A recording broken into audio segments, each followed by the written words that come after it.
Not in contact with that stuttering guy much of late, I would assume. I stay away from toxic people, bro. He's just, I don't know what happened to him. He's gotten worse and worse. It's just like everybody that he's around, he's fighting with. I tried to stick up for him, and he's fighting with me now because he told me I wasn't allowed to go on, Shuli's show. And I'm not the person to tell me that, I'm not allowed to do anything.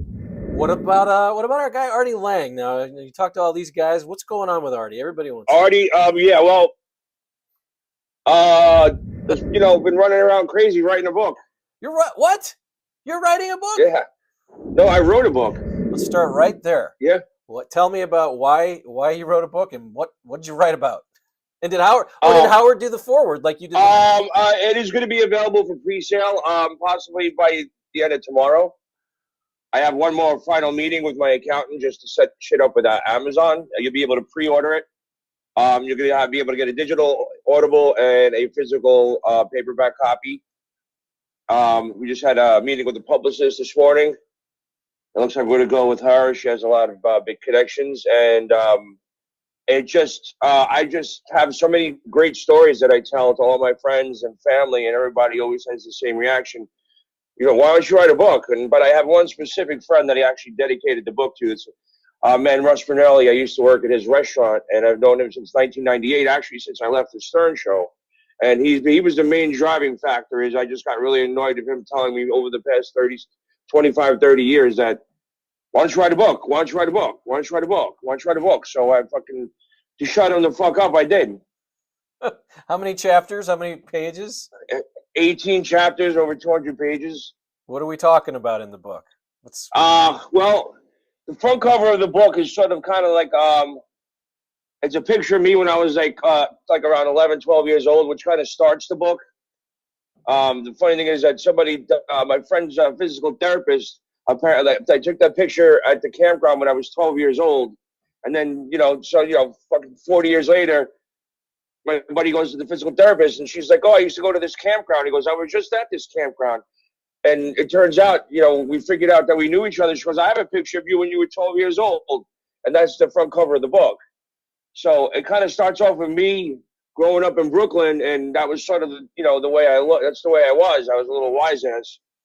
And it sort of just takes me to all the decisions that sort of let me get to wrestling in high school. And then also wrestling took me to Hunter College, and Hunter College took me to the Howard Stern show. So like, it just about all those little minor details in your life that when you make them, it drags you down the road that you are today, So if I didn't decide to go to Catholic high school, I would have never wrestled. If I didn't wrestle, I would have never gotten to Hunter College. If I didn't go to Hunter College, I would never realize that the radio station was down the block, and that's how I got on the radio. So it's a chronological story of my life and how the little decisions I made in life brought me to the sickest life I've ever had, that you could ever have. And then, is there any new revelations in there from the Stern show? I would say that there isn't much that I already haven't spoken about, and that aren't true, and that people most likely already heard. I get into great detail about how I sort of got into the position that I was in. Of course, that stuttering guy, he couldn't show up to work on time and didn't want to do it, be responsible for anything, and so I wound up absorbing his responsibilities, which got me closer to Howard. And he spent a long time trying to tell me that I owed him for doing his job. He was like, Tom Sawyer, he got everybody to whitewash his fence, and I was the biggest painter in the radio station. He got me to do his job and made me thank him for it. So, but those jobs did get me closer to Howard. I kind of talk about that. Then I get into detail about how I didn't get paid and how I left. But also at the same time, I lived a pretty sick life. I was out every night. I had a lot, definitely because I worked on the show, but also because I also had my own friends anyway. So I was out at the nightclubs, and I was in Scores every night. I partied with rock stars. The first blunt I ever smoked with was with Tupac. So, I've hung out with Mickey Rourke and Chuck Zito and Brad Pitt and George Clooney, John Stamos. I have all these great stories. I spent Christmas at Mark Hamill's house. So, I have some really great stories that I tell in the book, a lot of sick stories, how I got into acting, working on The Sopranos. The book does revolve around Howard, but it also revolves around, I had the craziest, sickest life in the world. And then also, I was married for a while, and that was pretty crazy. So there's a lot of interesting stories that I went through in my life that the main feedback I'm getting from everybody, and this is just weird, is I started reading it and I couldn't put it down. That's good. So Yeah. not in contact with that stuttering guy much of late, I would assume. I stay away from toxic people, bro. He's just, I don't know what happened to him. He's gotten worse and worse. It's just like everybody that he's around, he's fighting with. I tried to stick up for him, and he's fighting with me now because he told me I wasn't allowed to go on, Shuli's show. And I'm not the person to tell me that, I'm not allowed to do anything. And I went on Shuli's show and I defended him, and I got a text from him, I'm going to make your life a living hell. Wait, you guys haven't worked with each other for 30 years. How's he still doing that? I don't understand. You know what? He's just toxic, and I want nothing to do with him. I don't like confrontation, bro. And that's all he wants to do is fight. And he was like that when we worked on the radio. I'm not bad mouthing him, but I'm a kind person. I don't want to go down that road where all you do is thinking about what's the next thing you're going to do to hurt somebody's feelings or something. You know what I'm saying? Yeah. I got better things to do. It's so funny as I look back at some of the YouTube clips of you on the show. And one of the great ones is when Stuttering John tried to prank you, pulled this full thing where he had you trying to try out for a play, and it literally just kind of rebounded in his face because it wasn't done well. How did that make you feel when that thing happened? And also, I did a great audition. You know what? It's just, it was a reason why I was having panic attacks, because there was like everything there was like, you were there to get set up, and not just by him, but like everything. There's always something going on. But he liked to play pranks, but he got a little too much with me, and he was always trying to set me up. But the funny thing is, like, I don't know if you ever noticed, but the woman that was auditioning me, it was before she was Rosie April on The Sopranos, but it was before she was Rosie April. I did not know that, but I knew that voice. Yeah, if you look at it, you listen to the voice, and I think she's on camera and she's auditioning me. Oh my god! And it's like John knew her from I think Tony and Tina's wedding, and he hired her to fucking audition me. She kind of fucked up because she didn't. But I really hit all the marks on the audition, and then years later, I'm on the set of Sopranos. I was like, "You don't remember me?" And she's like, "No." I go, "You don't remember auditioning me and ruining it on the Howard Stern show?" And she was like, "Oh." And she just walked away, And yeah, she kind of messed it up. John thought he hit a home run, and then when they watched it, they were like, "You just wasted all the E Times money on ruining a whole perfect practical joke." Then all of a sudden it turned on John, and that's when you do the fadeaway. You just like this. I'm getting out of the studio now. Like as soon as the bottle turns, you leave. You don't stick around. It was a great bit. It was funny. I just watched it, like I said, about 6 months ago, and I'm like, I had to talk to Grillo about some of this stuff. Have you talked to anybody of late in the last couple of years that you? Jackie the Joke Man, I talk to at least once a week. Same thing with Tim Sabian. I spoke to Billy West about a month ago. We were on the phone for like almost 2 hours, and Ganji I spoke to the other day. I don't know if you know, he had a baby, Yep. And it was like a miracle baby. God bless little Dio. He pulled out. He almost didn't make it when he was born. He almost didn't make it. And poor Genji was at the hospital for 6 months straight, waiting for was staring at us like this poor kid. And he pulled out, and now he actually, I called him on Saturday, and he goes, hold on, and the kid's like 2 years old, and he's already like talking. He goes, "Hi, Uncle Grillo." I was like, oh my God, that's so cool.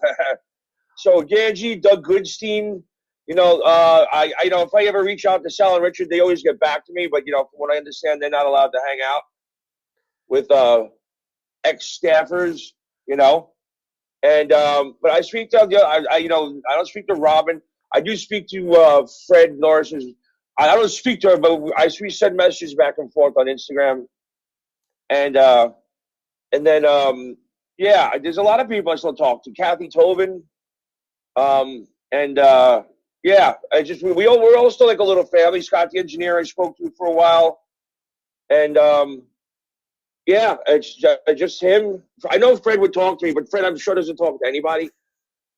Like the last time I bumped into him on the street, I don't speak to Gary, but I did bump into him at a Met game, and he actually he wasn't even. I thought he was going to be a dick, and I was like, "Yo, man, what's going on?" I just wanted to say hello, man. He goes, "You know what? Come on, let's go inside. Let's have a beer. Let's talk." So we went and talked for like a half an hour in the my buddy's got season tickets, so we go to the we're in the club right there, right by where Seinfeld seats are. We like sit like right there. And Gary was sitting in a section over, and so we went up to the club and we sat at the bar and we had a beer and we just caught up. It was nice. That's awesome. Yeah, I know Phelan works there a lot. I talk to Brian every once in a Oh while. yeah, yeah. I talk to Phelan all the time too. What about our guy Artie Lange? Now you talk to all these guys. What's going on with Artie? Everybody wants to know. Artie, yeah. Well, uh, I went to Colin Quinn's one man show. Now, I met Colin like once or twice, and it was always really brief. And I was like, "Hey, man, it's all right if you don't know who I am." He goes, "Of course I know who you are." So after we left the show, we were outside smoking a joint, waiting for an Uber, and he came walking out, and I just went, "Yo, I wanted to thank you for saving our friend's life." And he's like, "What are you talking about?" I was like, I read Artie Lange's book. I know what you did. You know, you went in there with your two Irish friends and you dragged him into a van, and it was probably the day he was going to kill himself, and you saved his life. I said he's a good friend of mine. You know, I said he's always been good to me. He's a friend, and he goes.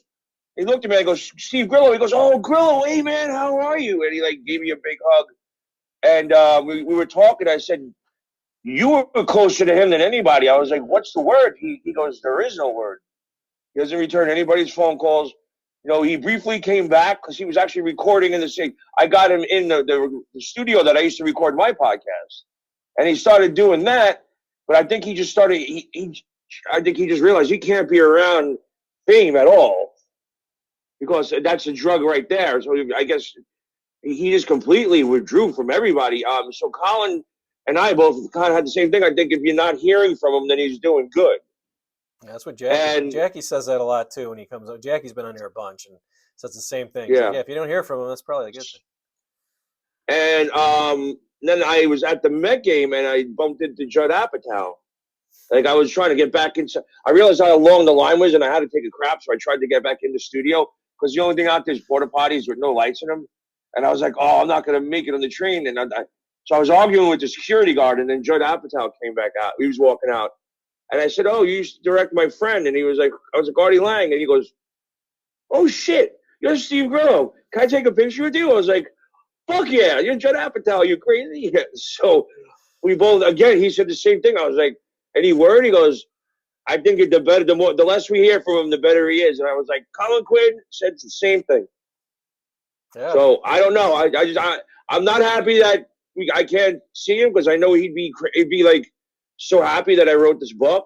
Gorilla Parts, by the way. We'll get to that in a second. Of course. And I think he would be happy for me, and it would be like he would definitely be able to give me some great advice, considering he wrote two bestsellers, you know. Yeah.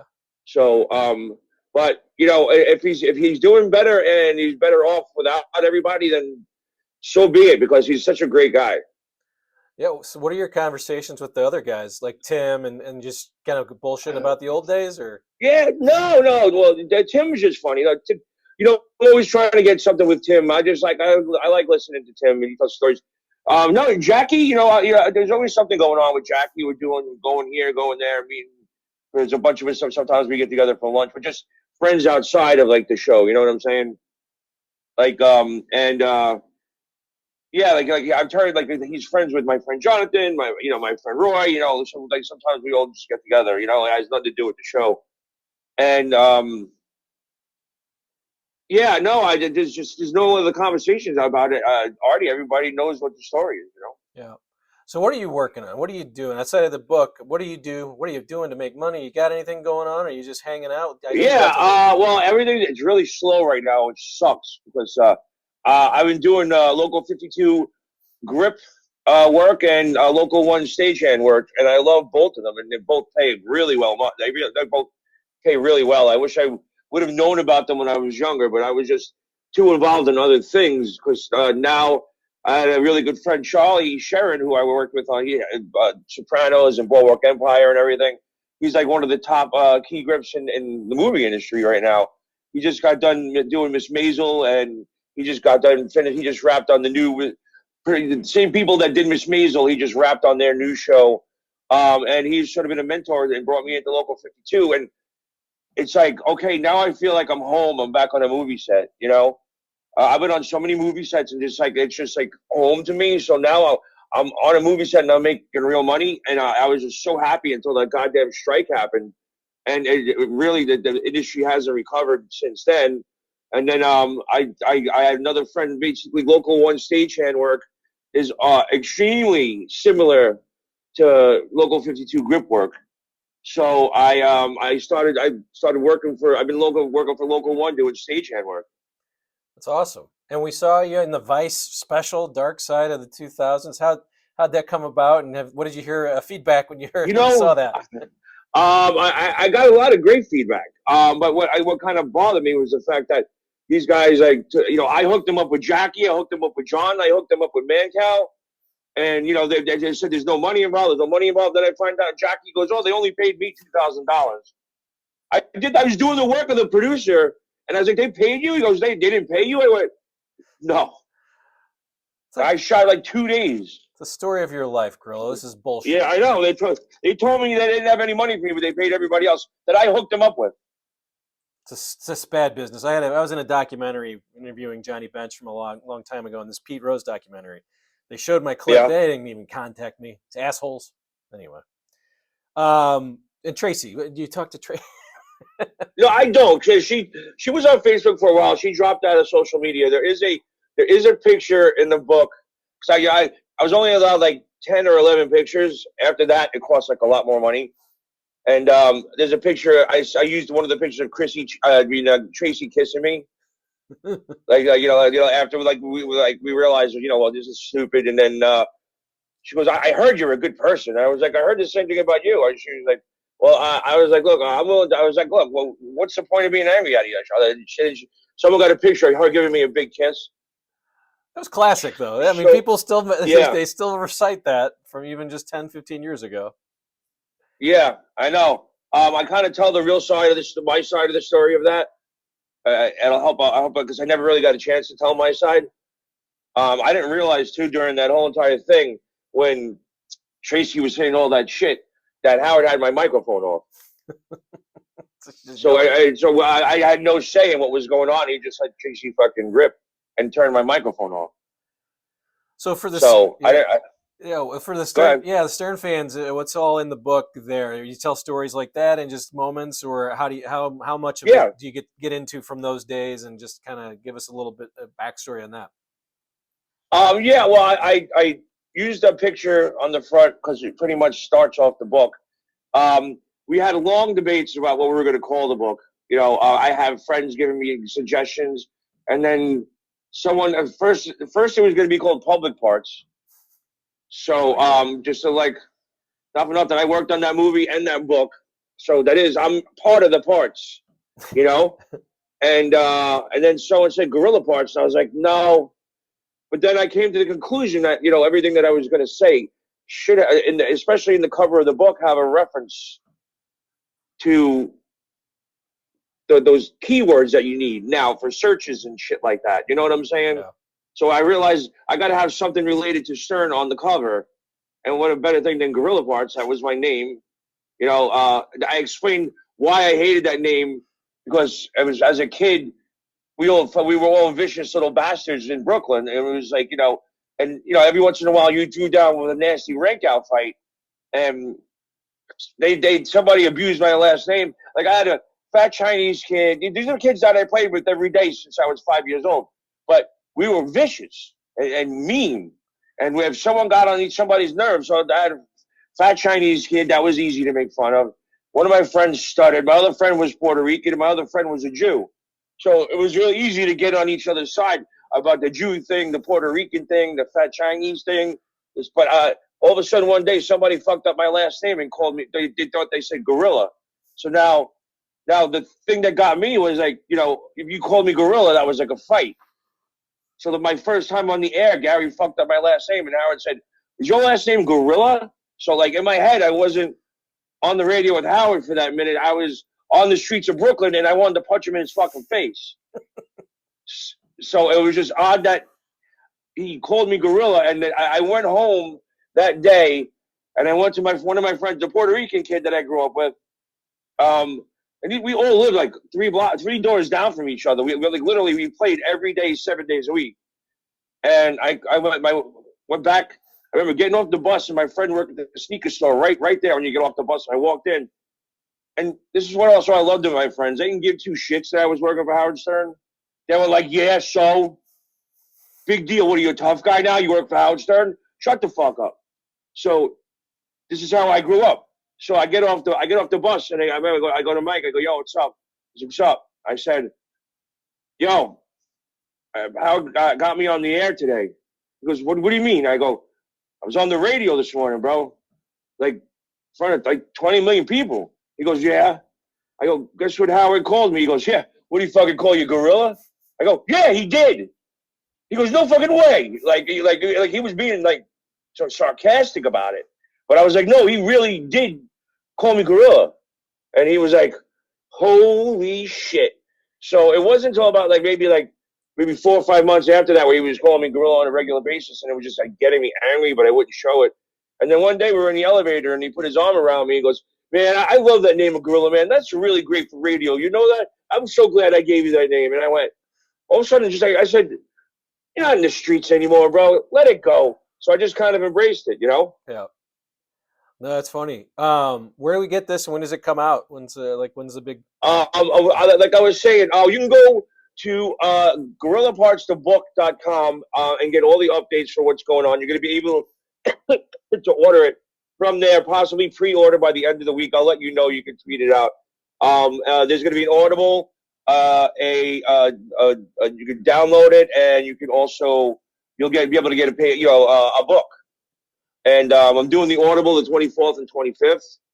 And I have a meeting with my accountant after I get the phone with you. He's got to get me hooked up with the Amazon and the bank. And then once that goes through, which could be the next 24 hours, you'll be able to pre-order it on gorillapartsthebook.com and Amazon. And I'll find out wherever else. I'll get all that information. Just I've been sort of holding back because I wanted to come up with a definitive date. The real book will be out on March 15th, the Ides of March. So that's what it's for. I'm this close, just almost being done, having to worry about all this shit. And once that does happen, then I'm going to be doing I'm going after every podcast that I know. I'm going to be booking. I got the publicist. She said she can get me on Joe Rogan, but we'll see about that. These publicists tell you everything you want to hear, and then you give them the money and they don't do anything. So there's I have two friends that are involved because I have one friend that's sort of, I would say, been bankrolling me to get this done. Because I have to pay all this like shit out. So he's like, "I'll take care of that. You just pay it back when the book comes out." I said, "Bet." So we have a business agreement. So he said, I got the new Kimball. I got the new phone with a good camera. I'm going to be shooting videos of all places that I've been. So you can go to gorillapartsthebook.com and watch the actual places where those things happen, like 600 Madison Avenue, the corner where the guy parked where Howard was going to kill him. And I'm going to reenact the whole scene about, how I saved Howard's life. I'm going to go to Hunter College. I want to go to the 65th Street apartment and see if I can get in there. I've already been to, so Henry, I grew up in Canarsie, and I didn't realize that Goodfellas was actually happening, like literally down the block. Paul Sorvino's character in the movie was really Paul. In the movie, his name was Paul Cicero, but in real life, it was Paul Vario. They changed his name for the movie. I went to 8 years of grammar school with Dana Vario. So I have this whole weird mafia connection in Canarsie. And when Henry Hill used to call up in the morning, fucked up, and it was just me, I got there before everybody else, I'd be on the phone with Henry Hill for like a couple of hours sometimes. And when I told him I was from Canarsie and shit like that, he kind of freaked out because he's the one who put Paul Vario into jail. You know what I'm saying? I went to school with those guys are probably at my communion and my confirmation and my graduation. You know, like they were all there. They all did everything together. You saw that. So one day Henry Hill was fucked up and he was like, you know the bank on the corner of Rockaway Parkway and Avenue L? I go, that's not a bank. It's an eyeglass store. He goes, in the wall, in the foundation, is there a night deposit box? I go, yeah, yeah. He goes, yeah, it was a bank. So I literally went to Rockaway Parkway and Avenue L and I shot a video. I was like, here's the safe deposit box. Somewhere along this whole block right here are three dead bodies that were chopped up by Henry Hill and put into the concrete because I guess they own the construction company. And then I went to the bus stop that I used to wait at in Canarsie on Avenue N and Rockaway Parkway. And I was like, this is the bus stop. I'd be waiting at 3 o'clock in the morning to get to the radio station by 5. I said, but if you look over my shoulder and you turn the camera around, I was like, this was the Bamboo Lounge, like the actual Bamboo Lounge that they torched in Goodfellas. I was like, this is where it was. That's my bedroom window. I said, it burnt down before I moved here. About maybe four years before we moved into our house. I was like, but remember that back door where they moved everything in? I was like, there's the back door. So you could see like where the Bamboo Lounge was and the back door. I went, to my grammar school. You know, I have a bunch of stories about my mother in the book that apparently make you spit your coffee out. Because me and my mother had a fucking crazy relationship. I'm my mother's child, there's no doubt. So we were like this the whole time, but there's some funny stories about my mother that she even laughed about. And then I told her like a lot of shit, crazy stories about my ex-wife and our threesomes that we had and shit like that. So I heard it's a good read. Wait, now I gotta get this straight. Do you sit down and type this on a computer? Did you write it? Do you have a ghostwriter? No, I was so blessed to have this guy Jason, who I met, my friend Ron Barba. We just met at, Ron, I've always told the stories to Ron and I'm a storyteller. What can I tell you? And I've got these great stories that people actually just sit there and listen and go, wow. Like you're sitting around a campfire with like Stand By Me, and so I just finally wrote. I was at lunch, and this guy Jason he's a playwright, he's an author. He's a really talented, smart man. And I started telling stories at lunch. We sat at lunch, and within an hour, we had like 15 pages.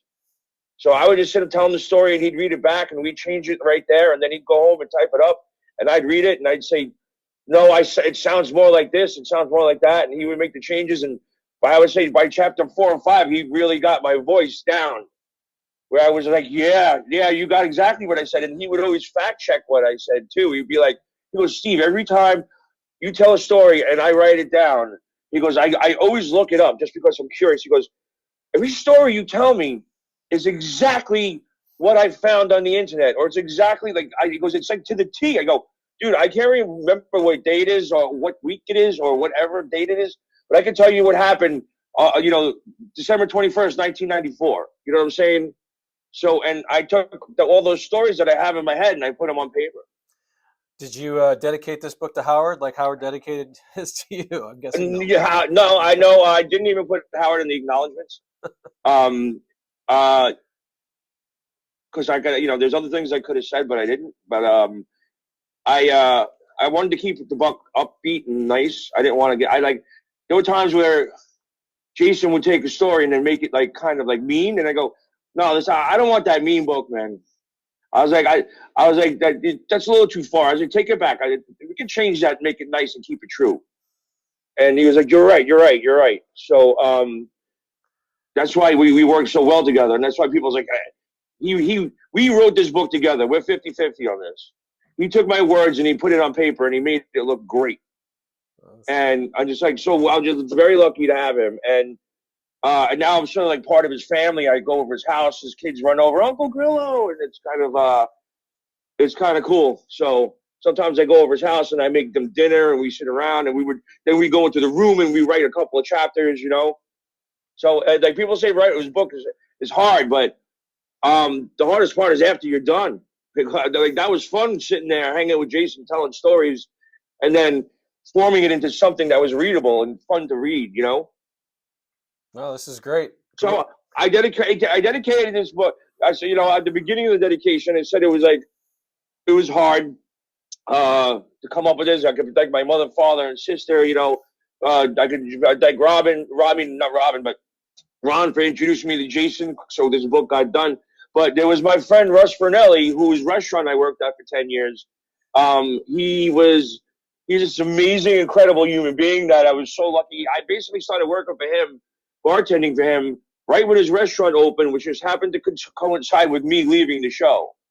So I basically left the show and started bartending at him, as much as I was also working in other nightclubs. And I was also standing on The Sopranos at the time and getting acting work. So, but I was there. That was like my main focus. I'd work during the week at his job, at the nightclubs on the weekend, or take off when I needed to go on The Sopranos. And but he has this great big personality, and I basically he was an amazing person to work for. But he would scream at you and yell at you on the floor, and this isn't coming out fast enough, or get on that thing. And then as soon as the last person left, he'd be going, "Where are we going? Where are we going?" He was the first GM for the Limelight, and so we went out almost every night, and just but he was whatever happened during the shift that left it. But he's really good at what he did, and I learned so much. And in the process, he got to know me, and he was like, "Man, you got great stories." I thought I had great stories. He goes, "You need to write a book." And this was 1998, 99. And I was like, "Russ, get out of my face with this shit." And I'm telling you, there isn't a time where he goes, "I see that. I've never heard that story before. You got to write that down. It's got to be in a book." And he was part of a lot of those stories. And he influenced me, and he never gave up on me about the book. So I dedicated it to him. Awesome. Well, it comes out soon. Well, I'm sure we'll be catching up again, hopefully. And this was a fun chat. Yeah. Anything last you want to say to the folks? No. I just appreciate if you do like the book. Tell your friends about it. Papa needs a new pair of shoes. Let's go. I'm working on getting I want to do a one-man show out of this possibly, and I had a buddy that works in production. He goes, "I'm going to try to pitch this for a movie." So I'm going to do the Chaz Parmentary one-man show, make a Brooklyn movie. That's awesome. Well, good luck. Yeah, there's a story too that's pretty funny. Is that how he almost got put in the trunk by a mobster for talking to his girlfriend. So there's a lot of mafia shit in there too, like that. People don't know about that side of me. Like I always say I'm half Irish, half embarrassed. You know what I'm saying? But the neighborhood I grew up in was a real mafia neighborhood, and the restaurant that I worked at was a real mafia neighborhood.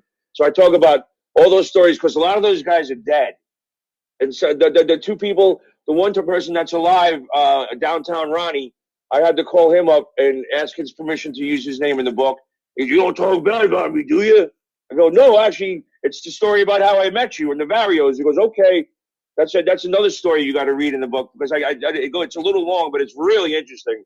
And then at the restaurant, there was a guy by the name of Gigi the Whale who did 30 years for keeping his mouth shut because he was involved in the French Connection. He didn't rat on his friends, and he ate almost 25, 30 years out of his life for not ratting on somebody. So when he came out of prison, he was a lot older, but he saved me from some guy putting me in the trunk. They were going to bring me out to Jersey, and he saved me from that. And then we became really close. And he would tell some crazy stories. But he passed away, God rest his soul. But I had to call his son and say, "Do you mind if I use your dad's name in the book?" I talk about how much fun he was and how funny he was, and how he saved me. He goes, "You do whatever you can. I used to talk about you all the time, Stevie. I know who you are. You could use my dad's name." I was like, "Okay, cool." So I had to go to get these permission to get these mobsters' name in my book. It's crazy. We'll definitely get it. I'm going to look for this, and we'll, like I said, we'll reconvene after I check it out, and we'll talk about these stories again. But really appreciate you joining here, and I'm sure we'll catch up again after we see how the success is going, and we'll keep. Yeah, well, I'll maybe real quick. If I do get the dates, maybe you could announce it or something like that, or whatever. It's on. Let's go. Time to roll. Absolutely.